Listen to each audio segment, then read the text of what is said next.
खबरें जो हमें सीधा जोड़ती हैं आपसे, जिनका आपकी जिंदगी पर होता है सीधा असर। खबर का मतलब है एक भरोसा, और आपका भरोसा है हमारी जिम्मेदारी। ATL टीवी, भरोसा अलवर का। नमस्कार, आप देख रहे हैं ATL न्यूज और आपके साथ मैं हूं रविंद्र तिवारी। पेश हैं आज की हेडलाइंस।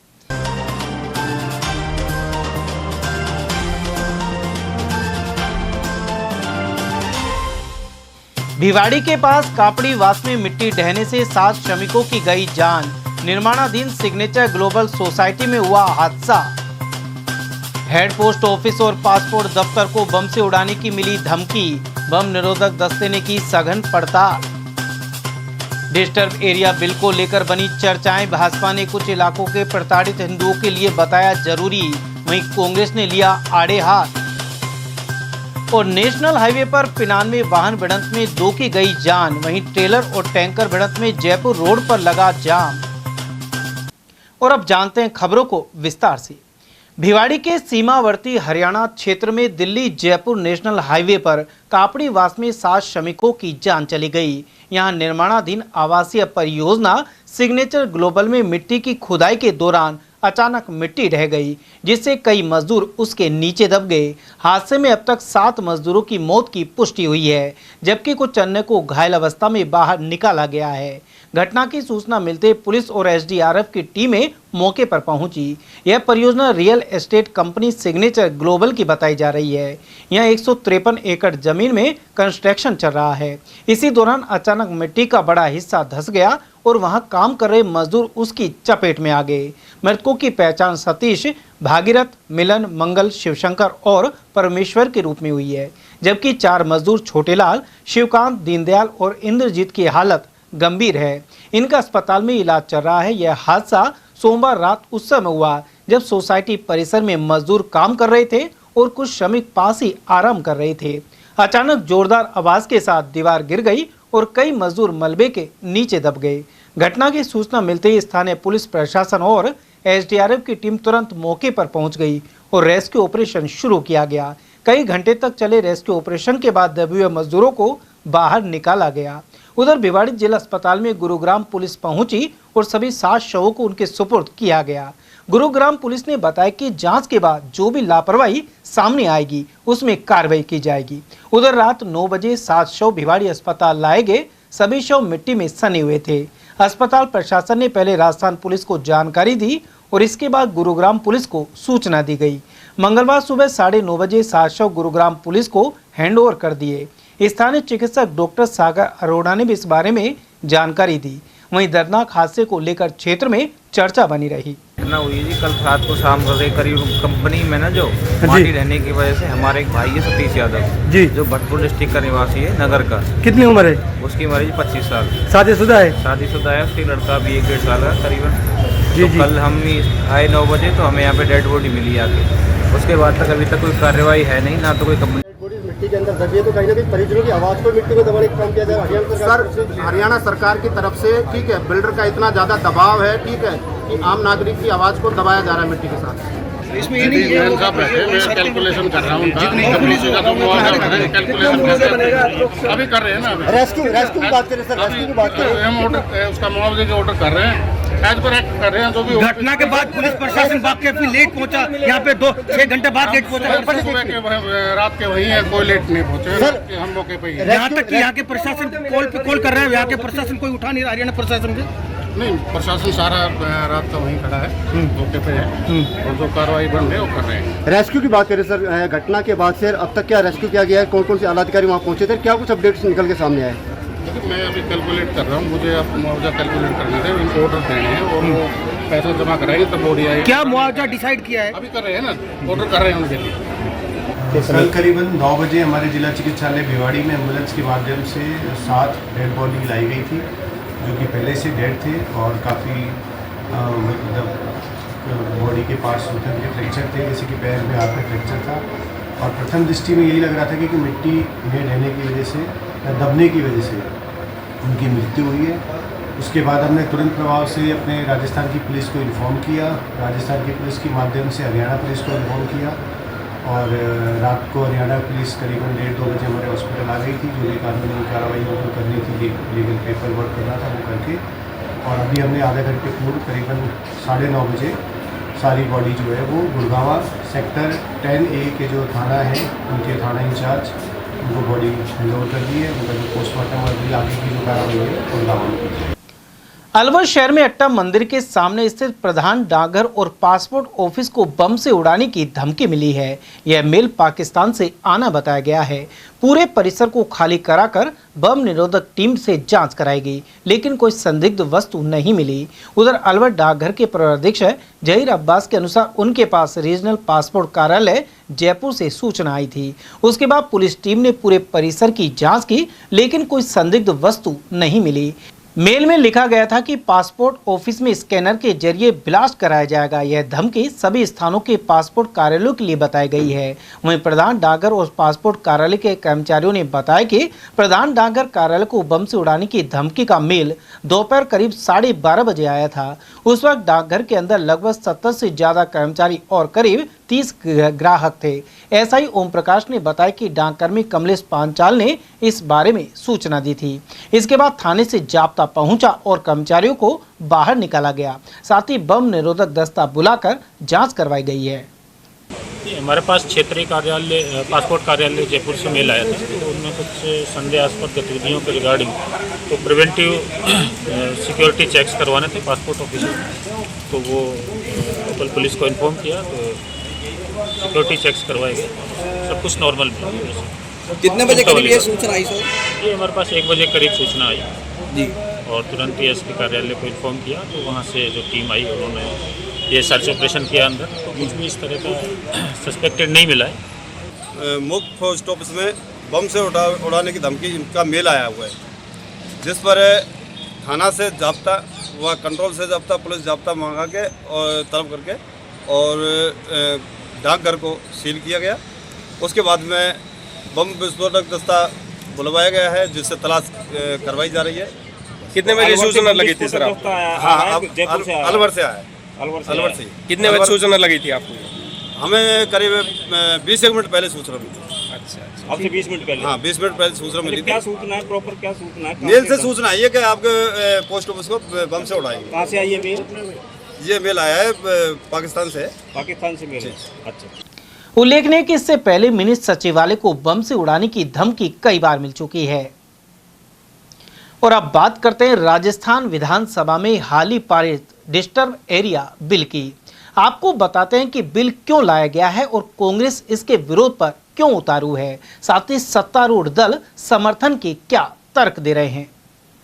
डिस्टर्ब एरिया बिल चर्चा का विषय बना हुआ है। कांग्रेस का आरोप है कि सरकार गुजरात मॉडल लागू कर धार्मिक उन्माद फैला रही है।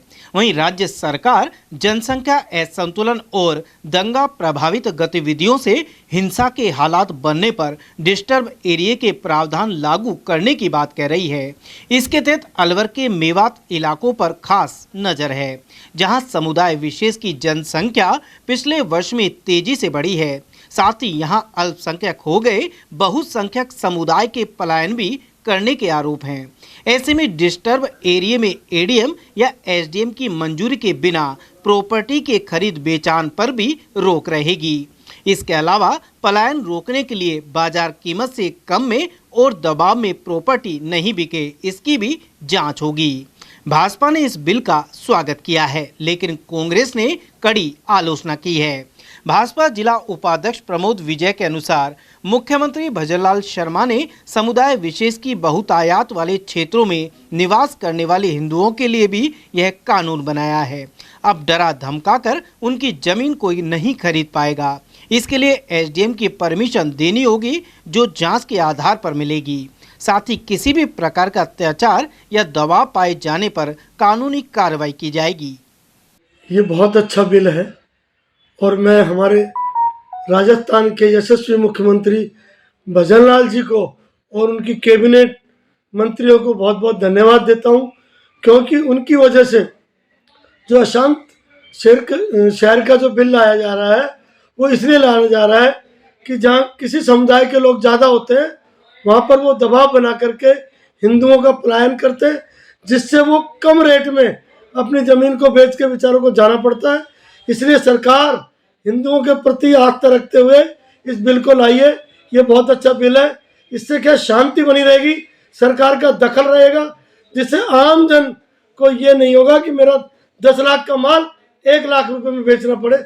ऐसी भावना को रखते हुए हमारे प्रदेश के मुख्यमंत्री आदरणीय भजनलाल जी इस बिल को लाए, उनको मैं तहे दिल से धन्यवाद देना चाहता हूँ। सर, आपको लगता है इससे जो हिंदुओं का पलायन हो रहा है कई क्षेत्रों में वो रुकेगा? बिल्कुल 100% पलायन रुकेगा, क्योंकि सरकार का जब दखल होगा तो उसको रजिस्ट्री करने से पहले सरकार से इजाज़त लेनी पड़ेगी, कलेक्टर के एप्लीकेशन देनी पड़ेगी, तो सरकार उसको तहकीकात करेगी क्या ये सही रेट है या नहीं है। तो ये मैं मानता हूँ कि इसमें बहुत सुधार होगा। उधर एडवोकेट जितेंद्र शर्मा ने कहा कि कुछ लोग भारत में रहते हैं लेकिन पड़ोसी मुल्कों की जय जयकार करते हैं। भारत द्वारा 2020 वर्ल्ड कप जीतने पर भी कुछ लोगों की विरोधी भावनाएं दिखाई दे रही थी। उन्होंने कहा कि समुदाय विशेष के क्षेत्र में हिंदू धर्म के लोगों का रहना मुश्किल हो गया है, साथ ही उनकी जमीन पर कब्जा करने की कोशिश होती है। डिस्टर्ब एरिया बिल से हिंदुओं का पलायन रुकेगा और उनकी संपत्ति को हड़पा नहीं जा सकेगा। उन्होंने इसे सरकार का महत्वपूर्ण निर्णय बताया है। देखिए, जिस प्रकार का कानून अशांत इलाके बहुत से ऐसे होते हैं, अभी फिलहाल कई जगह एक ही समुदाय के लोग इतने ज्यादा अधिक रहते हैं कि वो अपनी तानाशाही दिखाते हैं। अभी फिलहाल कल ही जैसे भारत न्यूजीलैंड का मैच फाइनल आ रहा था, तो जैसे मैच खेलते समय हमने किसी ने भी इस तरह का समर्थन किया कि मेरी भारत देश इंडिया जीत रही है, परंतु कुछ लोगों में इस देश के अंदर रहते हुए भावनाएं दूसरे देश के प्रति जागृत होती हैं और वो जो अपने देश का समर्थन करते हैं, अपने देश के प्रति वफादारी दिखाते हैं, उन लोगों के खिलाफ इस तरह का वो माहौल पैदा कर देते हैं, उसको डरा धमका देते हैं। अभी दिल्ली के अंदर भी एक इसी तरह की होली के ऊपर एक घटना घटी थी। एक मात्र पानी का गुब्बारा जाके दूसरे समुदाय की किसी महिला के लग गया, उनके लड़के इकट्ठे हुए और उस लड़के को जान से मार दिया, उनका अकेला लड़का था। इस तरह का भय माहौल पैदा करके एक समुदाय के लोग उस जगह पर रहने वाले हिंदू समुदाय या अन्य समुदाय के जो लोग होते हैं उनको प्रताड़ित करते हैं, परेशान करते हैं, उनकी संपत्ति को डर के मारे वहां से छोड़ के जाना पड़ता है और उस संपत्ति को जो लाखों करोड़ों रुपए की उसकी कीमत होती है बाजारू, उस कीमत के ऊपर ना लेकर वहां के जो लोग बाग, उसी समुदाय के लोग उसको औने पौने दाव में खरीदते हैं, किसी और बाहर के व्यक्ति को नहीं खरीदने देते। इस तरह का इस देश के अंदर माहौल पैदा नहीं होने देना चाह रहे कि कोई समुदाय अपनी तानाशाही, दादागिरी और अपने लोगों की गुंडागिर्दी के ऊपर किसी भी हिंदू समुदाय या अन्य समुदाय को परेशान करे और उसकी संपत्ति, प्रॉपर्टी पर कब्जा करे। इस तरह के कब्जे को समाप्त करने के लिए जनता बिना भय के, बिना अपराधियों के बिना डर से अपनी जगह रहे और उनको किसी प्रकार का भय ना रहे, इस तरह का एक कानून लाया जा रहा है।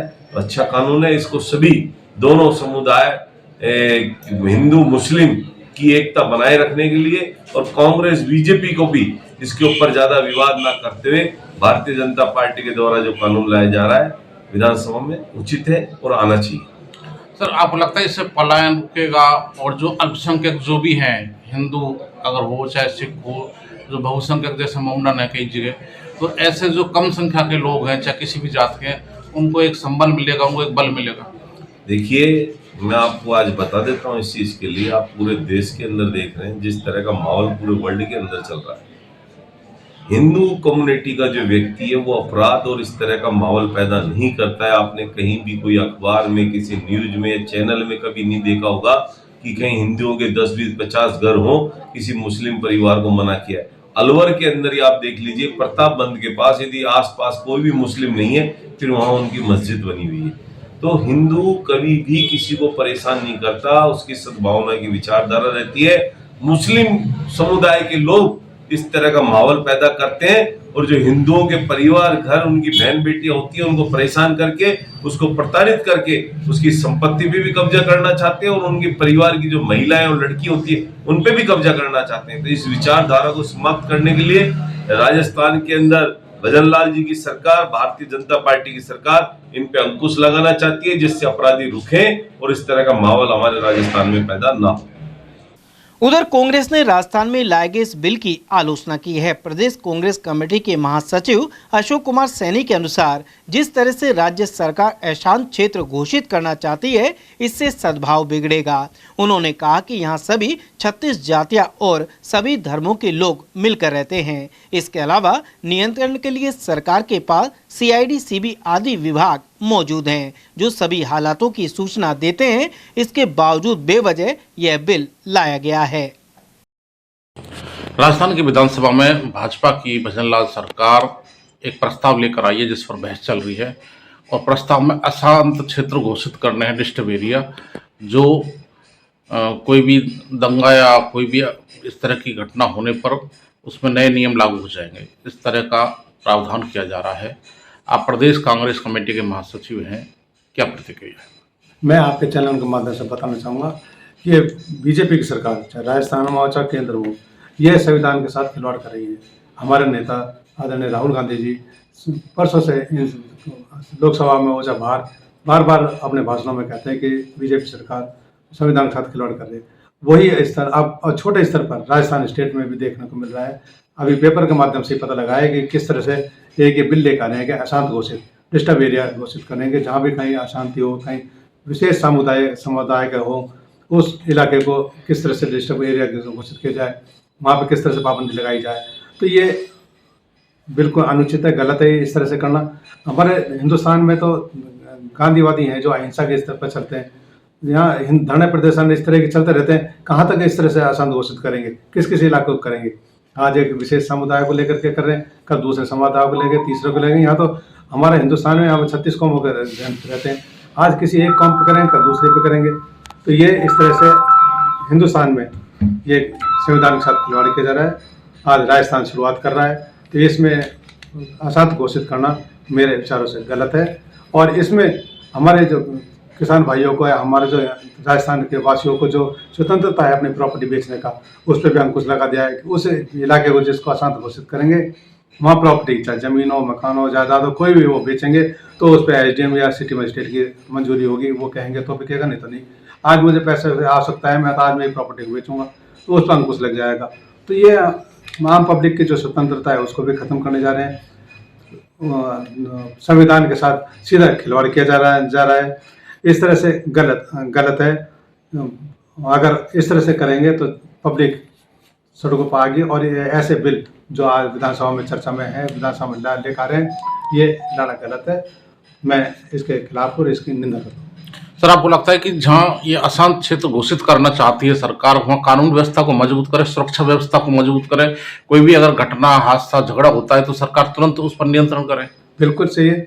आज हम तो बार बार कह रहे हैं कि राजस्थान में कानून नाम की कोई व्यवस्था नहीं है। कानून आज हमें बीच में मैंने बताया था कि किस तरह से हमारे बच्चियों के साथ अभी बीकानेर में हुआ, उससे पूरा रोड में, मुंडावर में हुआ था। बच्चों के साथ सामूहिक बलात्कार करके उनकी हत्या कर दी जाती है। तो पता नहीं प्रशासन क्या कर रहा है। प्रशासन बिल्कुल सोया पड़ा है, प्रशासन को ध्यान नहीं दे रहा। तो सरकार को बिल लाने के बजाय प्रशासन को सख्त करना चाहिए, उनकी जिम्मेदारी फिक्स करे। पुलिस प्रशासन की हो चाहे जिला कलेक्टर की हो, इनकी जिम्मेदारी फिक्स की जाए कि ऐसा अशांत घोषित करने से कोई समस्या का हल नहीं है। उस इलाके में जहाँ इस तरह की बात हो तो वहाँ प्रशासन निपटे। उन अशांत फैलाने वाले उपद्रवियों को अंदर डाले का कानून है। कानून का अगर करते हैं, उल्लंघन करते हैं, कहीं को इस तरह से दंगा करते हैं तो उनको जेल में डालो ना। वो प्रावधान है पहले से। लेकिन गलत अलग से उसके लिए नया नियम बनाना वो गलत है, ये अनुचित है। सर, आपको लगता है कि जो राज्य सरकार को उसके पास CID है, तो CID क्या काम करती है? CID यही तो काम करती है, कहीं कुछ तरह के हालात है तो समय पर सूचना मिल जाए, उस पर एक्शन लिया जाए। दूसरी बात क्या है कि पुलिस प्रशासन में भी भ्रष्टाचार बहुत ज़्यादा है। पुलिस के लोग ही अपराधियों से मिले हुए हैं, ऐसा देखने को मिलता है। आपको लगता है कि पहले सरकार को अपने शासन प्रशासन को दुरुस्त करना चाहिए? बिल्कुल सही कहा आपने। मैं बार बार हम कहते हैं कि अब आपने इनको ध्यान देना चाहिए। हर डिपार्टमेंट में आज भ्रष्टाचार चरम सीमा पर है, उन पर कोई ध्यान नहीं। बेरोजगारी पे कोई नहीं, महंगाई पे कहीं कोई ध्यान नहीं। नए कानून बनाना वो सीधा संविधान के साथ खिलवाड़ है। जो संविधान इसको बदलने की कोशिश कर रहे हैं तो हम इसके खिलाफ हैं। ऐसा नहीं करना चाहिए। मैं पुरजोर से हमारे आदरणीय मुख्यमंत्री जी से निवेदन करूंगा, हमारे केंद्र में बैठी बीजेपी सरकार से निवेदन करना चाहेंगे इस तरह से खिलवाड़ न किया जाए आम जनता के साथ। और ऐसा तो घोषित करके क्या दिखाना चाहते हैं, पुलिस प्रशासन को खिंचाई करें, उनको जिला कलेक्टर को उनकी जिम्मेदारी दे, प्रशासन की जिम्मेदारी फिक्स की जाए, न कि आसान क्षेत्र घोषित किया। सर आपको लगता है इसमें हिंदू को मुसलमान से, मुसलमान को हिंदू से, भाई को भाई से लड़ाने की साजिश है? बिल्कुल, आज एक पर्टिकुलर एक समाज को लेकर किया जा रहा है आसान घोषित मुसलमान इलाके को, कल दूसरा जाट समुदाय को करेंगे तो उनको करो, यादव समाज करेगा, गुजर समाज है, सैनी समाज है, अलग अलग समाज। हमारे तो 36 कौमों से हिंदुस्तान बना हुआ है, तो ये थोड़ा है हर एक समाज में जहाँ ऐसा दंगा होगा वहाँ उसको अशांत घोषित करेंगे, ये तो पूरा हिंदुस्तान ही अशांत घोषित हो जाएगा। क्या करेंगे फिर? ये काय के लिए सरकार बनी हुई है, काय के लिए हमारा संविधान है आम पब्लिक की रक्षा के लिए, आम पब्लिक की सुरक्षा के लिए, तो उसका पालना करे। संविधान के खिलाफ जो भी काम करता है, चाहे कोई भी समाज को, उसके खिलाफ कार्रवाई करे, उसको दंड दे, जेल में डाले, कुछ भी करे, वो प्रावधान है। लेकिन नए प्रावधान बनाना, नए कानून बनाना ये गलत है। गौरतलब है कि राजस्थान विधानसभा में हाल ही डिस्टर्ब एरिया बिल 2026 पारित हुआ था। इसका उद्देश्य सांप्रदायिक तनाव, दंगा प्रभावित या जनसांख्यिकी की असंतुलन वाले क्षेत्रों में कमजोर वर्गों को दबाव में संपत्ति बेचने और पलायन से रोकना है। अलवर के मेवात और जोधपुर आदि के कुछ इलाकों में डेमोग्राफी बदलने की चर्चा है, यानी यहाँ के कई क्षेत्रों में समुदाय विशेष के लोगों की अधिकता से बहुसंख्यक वर्ग के अल्पसंख्यक हो जाने और प्रताड़ित किए जाने के आरोप लगते रहते हैं। बहरहाल कांग्रेस इस बिल के पीछे राजनीतिक मंशा करार दे रही है, लेकिन सत्तारूढ़ दल के पास बिल के समर्थन में अपने तर्क मौजूद हैं। Pushpendra Basendra, ATL news, Alwar.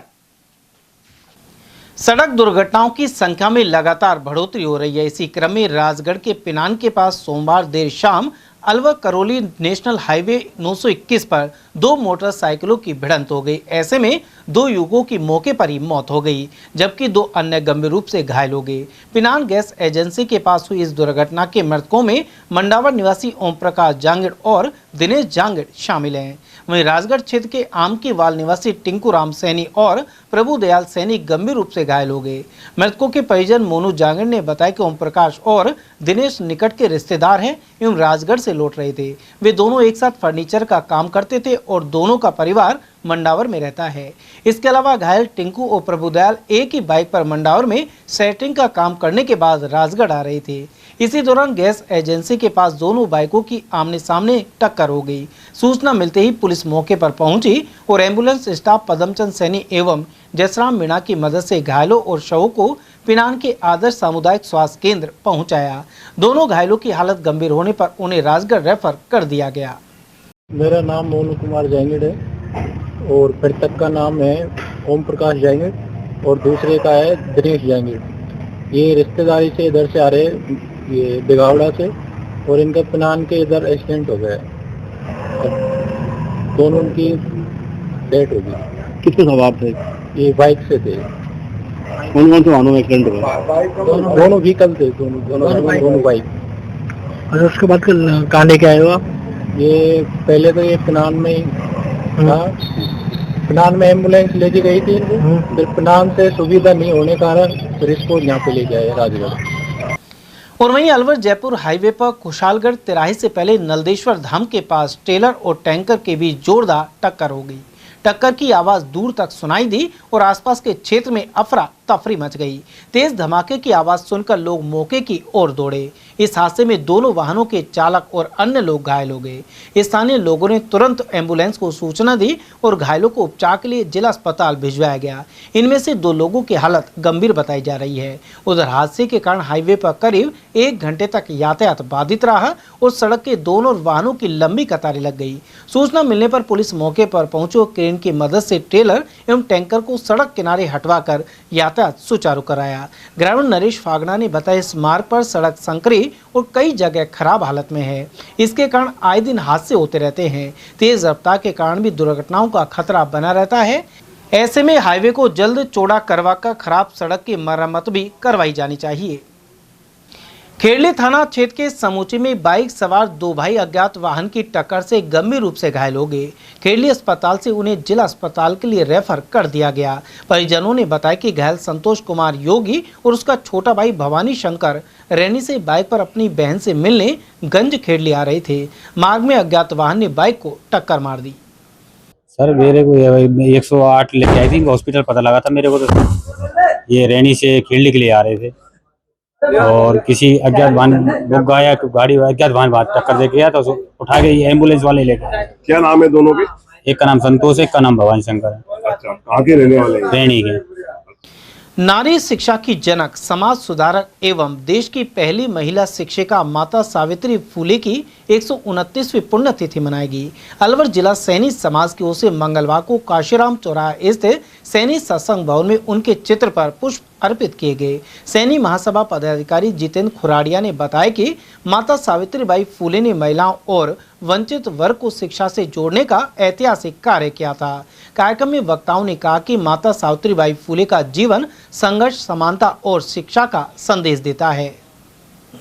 अलवर जिला सैनी महासभा के तत्वाधान में भारत की प्रथम महिला शिक्षिका और नारी शिक्षा की अग्रदूत माता सावित्रीबाई फुले की 129वीं पुण्यतिथि को संकल्प दिवस के रूप में जो है काशीराम के चौराहे स्थित सैनी समाज सभा भवन में जो है मनाया जा रहा है। आज माता सावित्रीबाई फुले को पुष्पांजलि और श्रद्धा सुमन अर्पित करते हुए उनको याद किया जा रहा है और पुष्पांजलि अर्पित करने के पश्चात वर्तमान समय में महिला सशक्तिकरण की आवश्यकता एवं उनके जीवन दर्शन पर एक जो है गोष्ठी का आयोजन किया गया है। गोष्ठी में उपस्थित वक्ताओं ने कहा कि वर्तमान समय में आज जितनी भी महिलाओं को जो अधिकार और जो आज़ादी मिली हुई है उन सब की प्रेरणा स्रोत माता सावित्रीबाई फुले है, जिन्होंने कि 18वीं सदी में संघर्ष कर अपने समाज के साथ साथ सर्व समाज की महिलाओं को पढ़ाया और आगे बढ़ाया। हम सभी को भी आज उनकी पुण्यतिथि के अवसर पर संकल्प दिवस के रूप में हम लोगों ने भी यहाँ संकल्प लिया है कि इस तरीके से जनहित के काम करें जिससे कि मानव जो है कल्याण का भला हो। और वहीं अलवर में महात्मा ज्योतिबा फुले की जयंती के उपलक्ष्य में सैनी समाज द्वारा 7 दिवसीय कार्यक्रमों का आयोजन किया जाएगा। यह कार्यक्रम जिला सैनी महासभा, राष्ट्रीय सैनी सभा और सैनी समाज विद्यार्थी उन्नत शिक्षण संस्थान आयोजित करेंगे। 5 से 11 अप्रैल तक अनेक सामाजिक और धार्मिक कार्यक्रमों का दौर चलेगा। पदाधिकारी विकास बबेरवाल और कमल सैनी ने बताया कि विशाल रक्तदान शिविर, प्रतिभावान सम्मान समारोह, पौधरोपण, गौसेवा और विद्यार्थियों को स्टेशनरी वितरण किया जाएगा। साथ ही दीपदान, आतिशबाजी, झांकी और विशाल वाहन रैली का भी आयोजन होगा। कार्यक्रम के अंतिम दिन भव्य शोभा यात्रा और वाहन रैली निकलेगी। महात्मा ज्योतिबा फुले जी की 199वीं जयंती के उपलक्ष्य में हर वर्ष की भांति इस वर्ष भी बड़े धूमधाम से अलवर जिला सैनी महासभा एवं राष्ट्रीय सैनी संस्थान और सैनी समाज विद्यार्थी उन्नत शिक्षण संस्थान बड़े भव्य तरीके से इसका आयोजन 7 दिवसीय कार्यक्रम करने जा रही है, जिसमें समाज की सभी संस्था इसमें भागीदारी इसमें अपना निभा रही है और समाज के जो वरिष्ठ जन हैं सब बढ़ चढ़ कर इसमें हिस्सा ले रहे हैं, क्योंकि ये राजस्थान का सबसे बड़ा प्रोग्राम। मैं चैनल के माध्यम से ये बड़ा हर्ष का विषय अलवर शहर के लिए, अलवर जिले के लिए कि राजस्थान में सबसे बड़ा कार्यक्रम अगर कहीं महात्मा ज्योतिबा फुले जयंती के उपलक्ष्य में हो रहा है तो वो अलवर जिले के अंदर हो रहा है। Alwar chamber of commerce and industries के अध्यक्ष निकुंज सांधी ने कहा कि अमेरिका, इजराइल और ईरान युद्ध का भारतीय अर्थव्यवस्था पर असर पड़ रहा है। वजह यह है कि देश से आयात निर्यात प्रभावित हो रहा है। इसके अलावा भारत की 85% गैस और 50% तेल भी ईरान से आयात किया जाता है। युद्ध के कारण गैस और तेल की सप्लाई बंद हो गई है एवं LPG की दरें बढ़ गई हैं। साथ ही गैस से संचालित इकाइयों में उत्पादन बंद होने की आशंका है। आगामी दिनों में डीजल, पेट्रोल महंगा होने की स्थिति में महंगाई बढ़ेगी। सांघी के अनुसार जितना जल्द युद्ध समाप्त हो उतना ही बेहतर है। उन्होंने बताया कि अलवर, भिवाड़ी, खैरतल, बहरोड़, नीमराणा और शाहजहाँपुर आदि क्षेत्र की अनेक इकाइयों में भी आयात निर्यात बंद हो रहा है। तो जिस तरह से वर्ल्ड में युद्ध की स्थिति है, कई देशों में चल रहा है, अब विशेषकर अमेरिका, इजराइल ने ईरान पर हमला किया है और करीबन 10-12 दिन से युद्ध चल रहा है। इसका अर्थव्यवस्था पर, व्यापार पर, उद्योग पर क्या प्रभाव पड़ रहा है? अगर अपन विशेषकर अलवर, खैरतल, बहरोड़, भिवाड़ी की बात करें। पहले तो कोई भी युद्ध व्यापार और उद्योग के लिए हानिकारक ही होता है।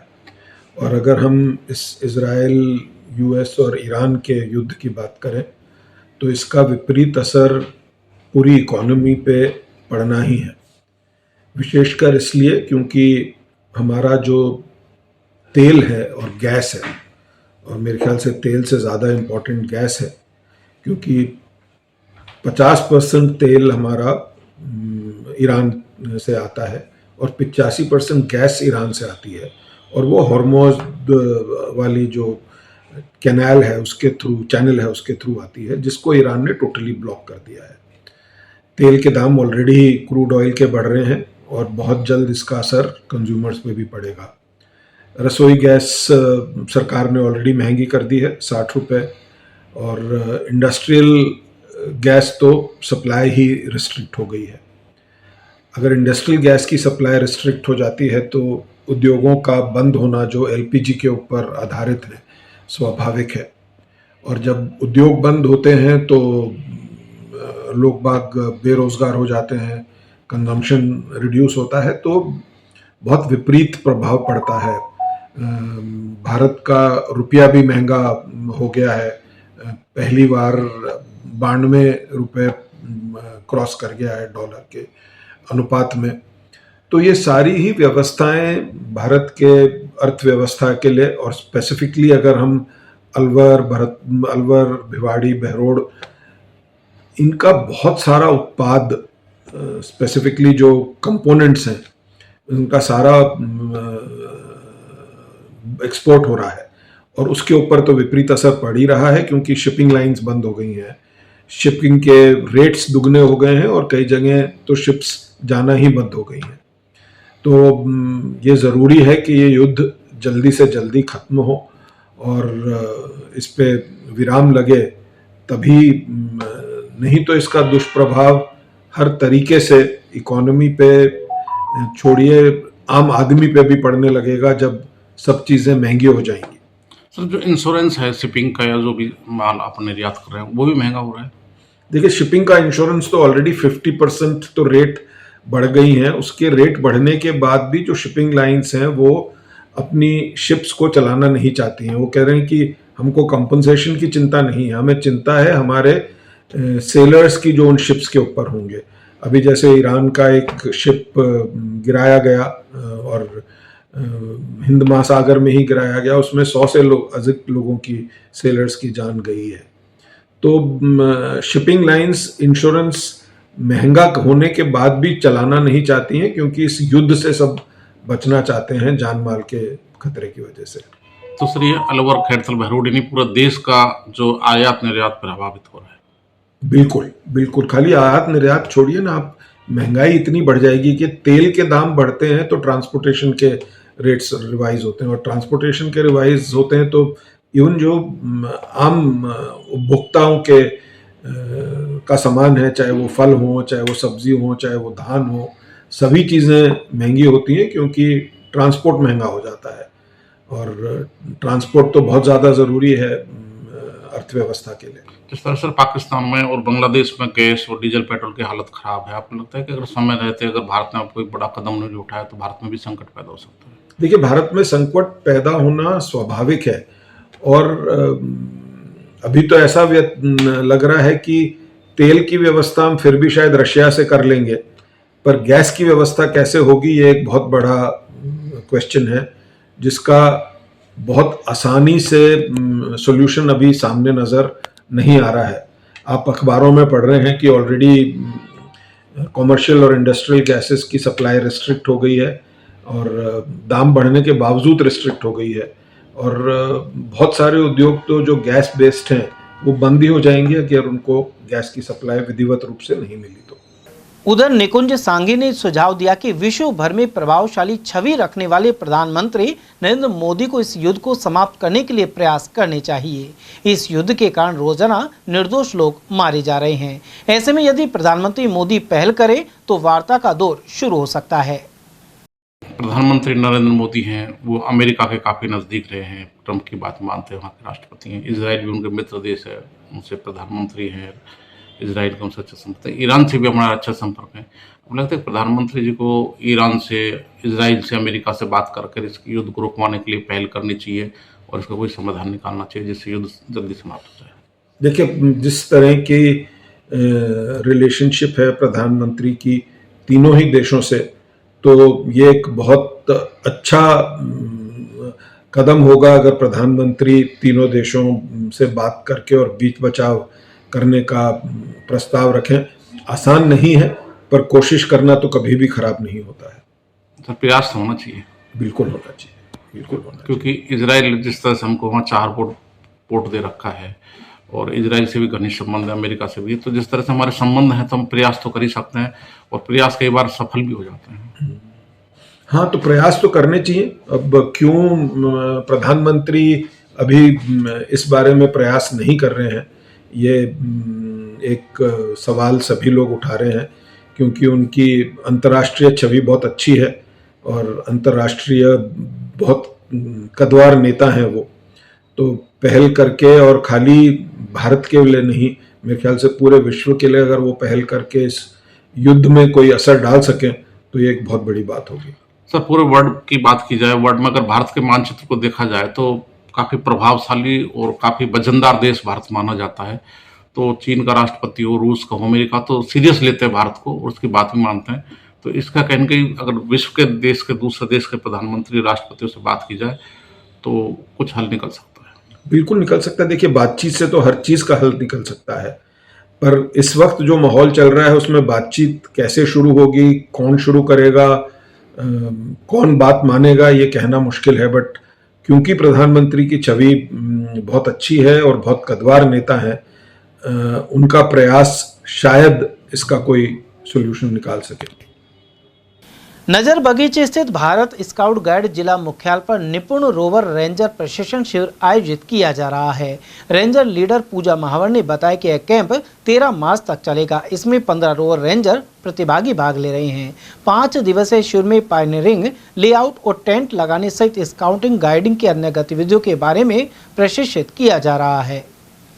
नजर बगीचे पर राजस्थान राज्य भारतीय स्काउट व गाइड जिला मुख्यालय नजर बगीचे पर निपुण रोवर रेंजर प्रशिक्षण शिविर 9 तारीख से 13 मार्च तक आयोजित किया जा रहा है, जिसमें रोवर रेंजर्स को कैंप किचिंग, लेआउट, टेंट बनाना, पायनियरिंग, मैपिंग आदि कार्य सिखाए जा रहे हैं। अग्रवाल महासभा की ओर से मंगलवार को अलवर में चिकित्सा शिविर लगाया गया। स्कीम 1 स्थित बर्फी देवी पुरुषोत्तम दास अग्रसेन धर्मार्थ चिकित्सालय में लगे शिविर में सैकड़ों रोगों ने निःशुल्क जांच करवाई। अग्रवाल महासभा अध्यक्ष अतुल किशोर गुप्ता ने बताया कि इस दौरान HBC, thyroid, LFT, blood pressure और शुगर की जाँच की गई। साथ ही डॉक्टर GS राठौड़ द्वारा 125 मरीजों को निःशुल्क परामर्श दिया गया। श्री अग्रवाल महासभा की ओर से श्री बर्फी देवी धर्मार्थ चिकित्सालय, जो इसके नंबर 1 में 95 नंबर में स्थित है, वहां पर एक निःशुल्क मेडिकल कैंप लगाया गया था, जिसके अंदर HbA1c, थायराइड, LFT और प्रोस्टेट की और BP शुगर की निःशुल्क जांच की गई। जांच हमारे डॉक्टर GS राठौड़ द्वारा सबको परामर्श दिया गया था और बहुत अच्छा रेस्पॉन्स मिला और करीब 125 मरीजों ने इसका लाभ उठाया। समाचार में वक्त तो चला एक छोटे से अल्प विराम का। बने रहिए ATL TV के साथ।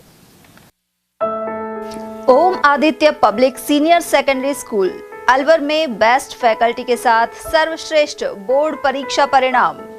स्कूल फीस में ही फाउंडेशन, कक्षा 9th, 10th प्री फाउंडेशन, कक्षा 11th, 12th विज्ञान वर्ग, वाणिज्य वर्ग, कला वर्ग, हिंदी एवं अंग्रेजी माध्यम। विद्यालय में मेधावी विद्यार्थी प्राची राठौड़, अंकित कुमार, गार्गी सैनी, कमल प्रजापत, बलराज वर्मा, गौरी और वैशाली ने बोर्ड परीक्षा में 97% अंक लाकर संस्था का सम्मान बढ़ाया और संस्था के द्वारा प्रत्येक विद्यार्थी को 21,000 रुपए का चेक प्रदान किया। हमारी संस्थाएं कक्षा नर्सरी से 8वीं तक के विद्यार्थियों को बुक्स, नोटबुक्स, बैग्स, डायरीज, आई कार्ड निःशुल्क दे रही हैं। कक्षा 9वीं से 12वीं तक के विद्यार्थियों को bag, dress, jacket, I card निःशुल्क दे रही हैं। हमारी संस्थाएं Om Aditya public senior secondary school, Lajpat Nagar, Ambedkar circle के पास, Alwar. Delhi academy senior secondary school, 84, Subhash Nagar, NAB Agrasen circle के पास, अलवर। आदित्य एकेडमी, तिजारा फाटक पुल के पास, Alwar. Contact number 9829107651 and 9116913576। Aditya की परंपरा, सेवा, संस्कार और समर्पण। फर्नीचर का 32 साल पुराना जाना माना नाम राहुल डेकोर। यहाँ आपकी लाडली बिटिया के लिए अथवा अपने घर के लिए सभी प्रकार का सागवान का फर्नीचर उपलब्ध है।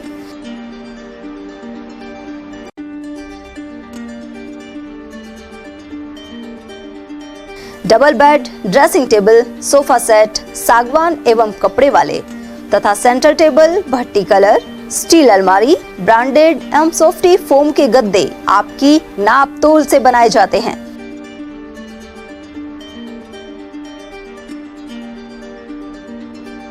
सभी सामान एक ही छत के नीचे उपलब्ध। हमारा पता है अलवर बोर्ड, जसवंत तिराहे से पहले, कटी घाटी, अलवर।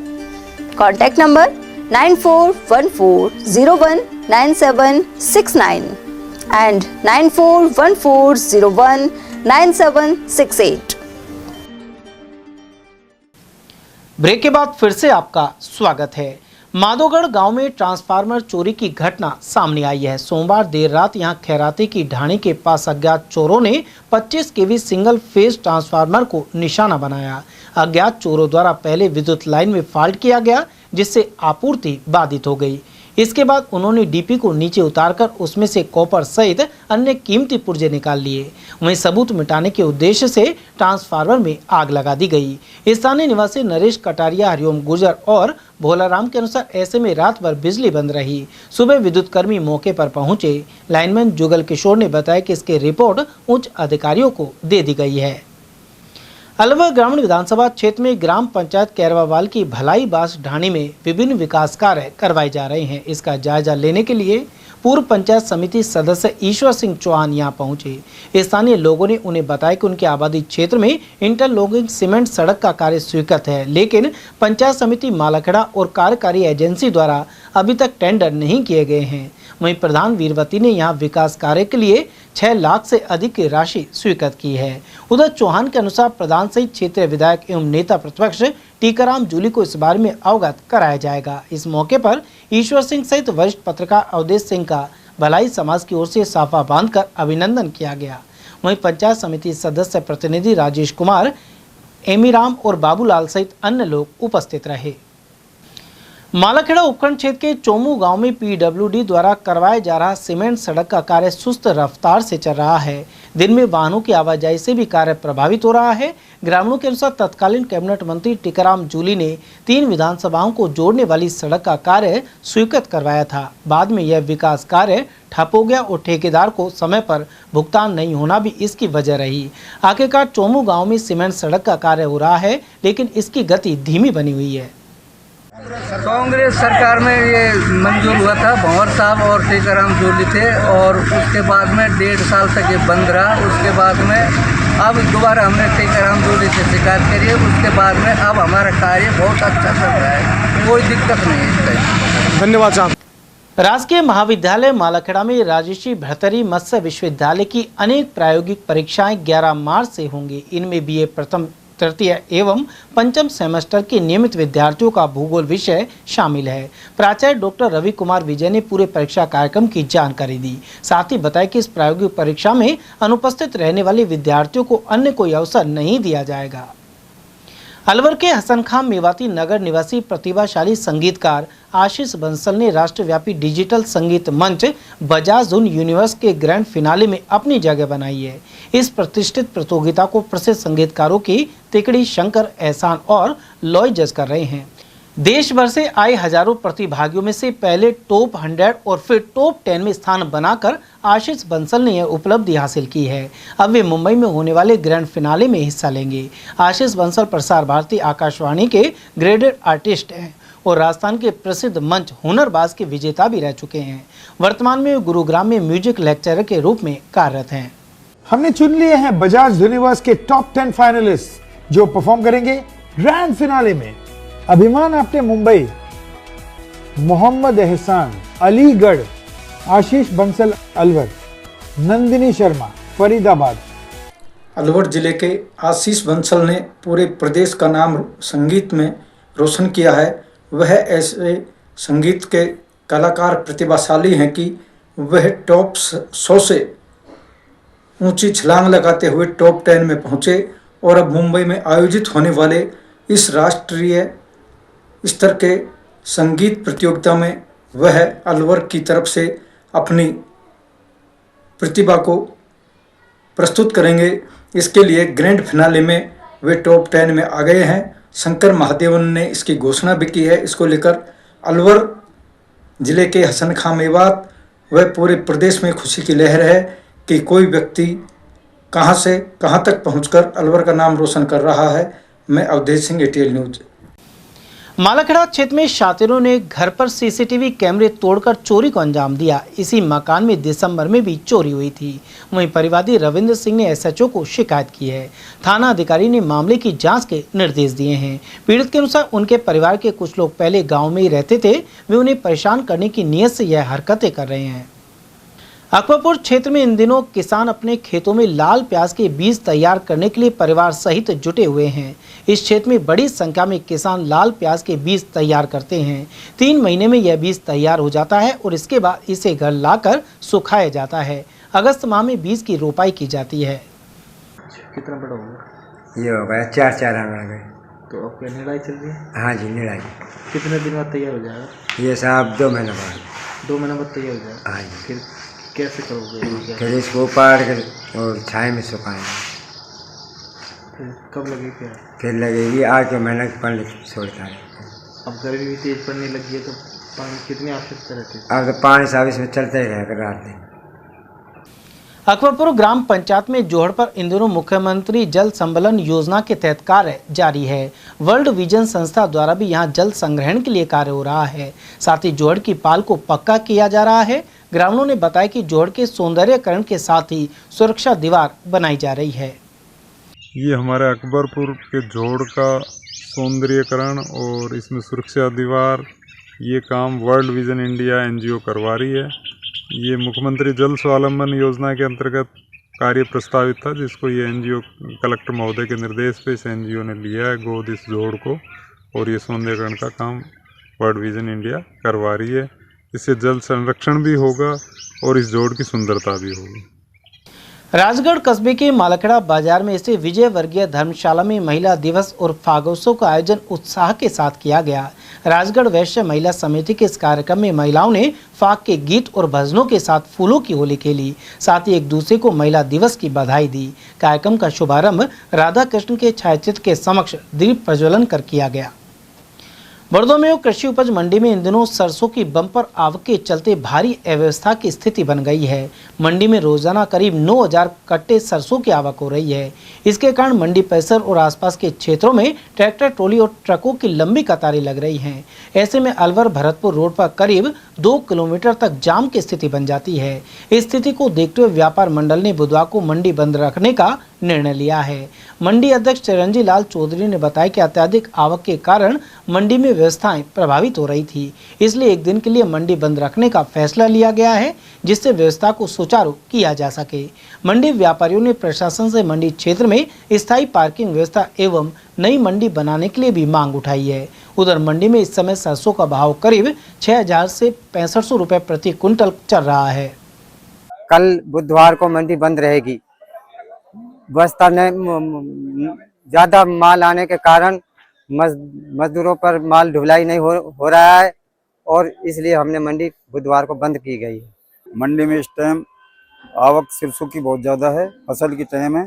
किसान भाई भाव भी बहुत अच्छा मिल रहे हैं इस साल पिछले साल के बजाय 1000 रुपये का करीब अंतर है भाव में। तो किसान भाई पूरा माल है अपने खेतों में से डायरेक्ट यहाँ ले रहा है, तो माल का दबाव पड़ रहा है, इसलिए मंडी में जाम की स्थिति बन गई है। कल भी बनी थी और आज भी है। करीब अलवर भरतपुर रोड पर 1-1 किलोमीटर को जाम लग गया, जिससे सभी किसान भाइयों को भी, आने जाने वाले राहगीरों को भी समस्या का समाधान होना चाहिए इसका, जिससे किसी को परेशानी नहीं हो। दूसरी, हमारी मंडी में सबसे बड़ी जगह की कमी है और यहाँ मोटरसाइकिल की पार्किंग नहीं है और एक मशीन खड़ी हुई है यहाँ गेहूँ ग्रेडिंग की, उसको भी ये अपनी कोई दूसरी जगह किराया के लेके वहाँ खड़ी करें। और सबसे पहली बात हमारी मांग ये है, अगर हमारी मंडी में मोटरसाइकिल की पार्किंग बननी चाहिए। अगर कल पार्किंग की व्यवस्था नहीं की तो हम अनिश्चितकाल के लिए मंडी बंद कर सकते हैं। सभी व्यापारी भाइयों का ये निर्णय है। तो व्यापारी हमके सेक्रेटरी साहब से निवेदन करते हैं कि कहीं भी ऐसी जगह देख के, और उसमें किसान भाइयों की भी सहूलियत है, पल्लेदार भाइयों को भी मोटरसाइकिल है, सभी को सुविधा मिल जाएगी, जो मोटरसाइकिल चोरी नहीं होए। इसलिए मेरी उनसे निवेदन है, अब पार्किंग की जगह देखी जाए। मंडी में 3-4 घंटा जाम लग रहा है, सुबह 9 बजे से 4 बजे तक। मंडी छोटी पड़ रही है। बड़ौदा में की दूर दूर से माल आ रहा है, नगर तहसील तक का माल आ रहा है। खकावली, मोराका, मानवता, राणौता, जालू की दूर दूर तक का माल आ रहा है। साधन रुके पड़े हैं, जाम लग रहा है। इस मंडी को बड़ी कर दिया जाए। खैरतल क्षेत्र के निकटवर्ती ग्राम हरसोली में संत दासजी महाराज का 2 दिवसीय मेला श्रद्धा और उत्साह के साथ आयोजित किया गया। मेले में आसपास के गांव सहित दूर दराज से बड़ी संख्या में श्रद्धालु पहुंचे। मेले के पहले दिन सोमवार रात्रि को भव्य जागरण का आयोजन किया गया। मंगलवार को संत दासजी महाराज के मेले में दिन भर भक्त उमड़ते रहे। वहीं झूले और खेल खिलौनों की दुकानों पर भी खासी भीड़ देखने को मिली। कई श्रद्धालुओं द्वारा ठंडे और मीठे पानी की प्याऊ लगाई गई थी। इस अवसर पर पारंपरिक कुश्ती दंगल का भी आयोजन किया गया। मेले के दौरान सुरक्षा व्यवस्था बनाए रखने के लिए खैरतल थाना पुलिस के जवान भी तैनात रहे। कोटपुतली स्थित तालाब वाले प्राचीन श्री शिव मंदिर में 12 से 20 मार्च तक श्री शिव महापुराण कथा होगी। कथा का वाचन श्री चित्रकूट धाम उत्तर प्रदेश से आए संत कमलदास बापू करेंगे। कथा प्रतिदिन दोपहर 2:15 बजे से शाम 5:15 बजे तक की जाएगी। वहीं गुरुवार को सुबह 8:15 बजे कोटपुतली स्थित भगवान परशुराम मंदिर से महिलाओं द्वारा विशाल कलश यात्रा निकाली जाएगी। यह जानकारी तालाब वाले प्राचीन शिव मंदिर के पुजारी सतीश योगी ने प्रदान की। बानसूर में नगर पालिका प्रशासन की ओर से सांडों को पकड़कर नंदी अभयारण्य में छुड़वाया जा रहा है। अधिशासी अधिकारी विशाल यादव ने बताया कि सांडों की लड़ाई में दोपहिया वाहन चालकों के घायल होने की लगातार सूचना मिल रही थी। साथ ही आवासीय बस्तियों में लोग परेशान थे। ऐसे में यह मुहिम शुरू की गई है। पूज्य सिंधी पंचायत अलवर से जुड़े युवाओं के संगठन झूलेलाल युवा शक्ति मंडल का गठन किया गया है। इसकी घोषणा पंचायत अध्यक्ष रमेश चोइथानी एवं महामंत्री नरेश तख्तानी ने की। मंडल के संरक्षक राजकुमार तख्तानी और अध्यक्ष दिलीप अंगनानी बनाए गए हैं। नवगठित मंडल युवाओं को संगठित कर समाज सेवा एवं सांस्कृतिक गतिविधियों में सक्रिय भूमिका निभाएगा। अलवर भरतपुर रोड से बगड़ राजपूत गांव में ठोस कचरा प्रोसेसिंग संयंत्र लगाने के बावजूद कचरे का निस्तारण नहीं हो पा रहा है। ऐसे में यहाँ लाखों टन कचरा जमा हो गया है और सीवरेज का पानी भी जगह जगह भरा हुआ है। कांग्रेस नेता डॉक्टर हुकुम सिंह ने यह आरोप लगाए हैं। साथ ही राजस्थान और केंद्र के पर्यावरण मंत्रियों से समस्या का समाधान करने की मांग की है। उन्होंने बताया कि मत्स्य उद्योग क्षेत्र होने के कारण वैसे ही यहाँ प्रदूषण फैला रहता है।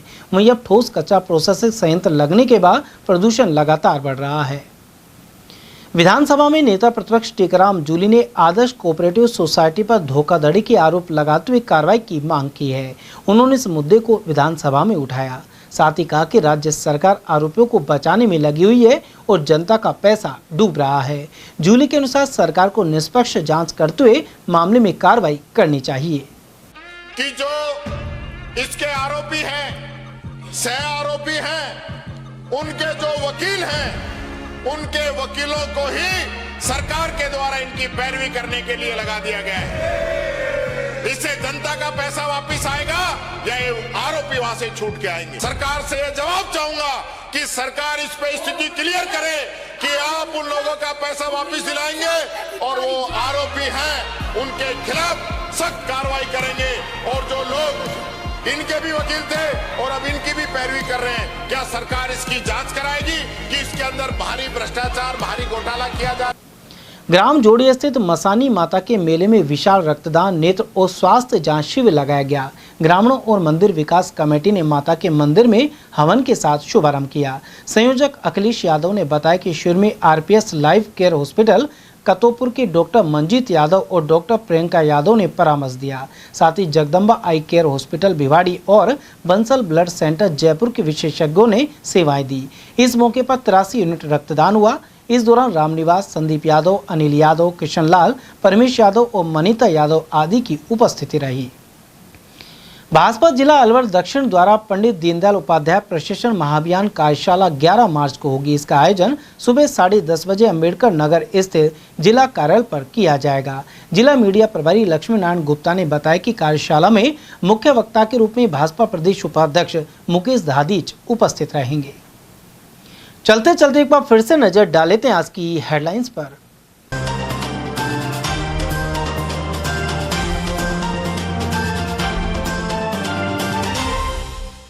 भिवाड़ी के पास कापड़ी वास में मिट्टी ढहने से 7 श्रमिकों की गई जान। निर्माणाधीन सिग्नेचर ग्लोबल सोसाइटी में हुआ हादसा। हेड पोस्ट ऑफिस और पासपोर्ट दफ्तर को बम से उड़ाने की मिली धमकी। बम निरोधक दस्ते ने की सघन पड़ताल। डिस्टर्ब एरिया बिल को लेकर बनी चर्चाएं। भाजपा ने कुछ इलाकों के प्रताड़ित हिंदुओं के लिए बताया जरूरी, वहीं कांग्रेस ने लिया आड़े हाथ। और नेशनल हाईवे पर 95 वाहन भिड़ंत में 2 की गई जान। वहीं ट्रेलर और टैंकर भिड़ंत में जयपुर रोड पर लगा जाम। समाचारों में आज के लिए बस इतना ही। दीजिए पूरी टीम के साथ रविंद्र तिवारी को इजाजत और देखते रहिए जिले का एकमात्र विश्वसनीय news channel ATL news Alwar.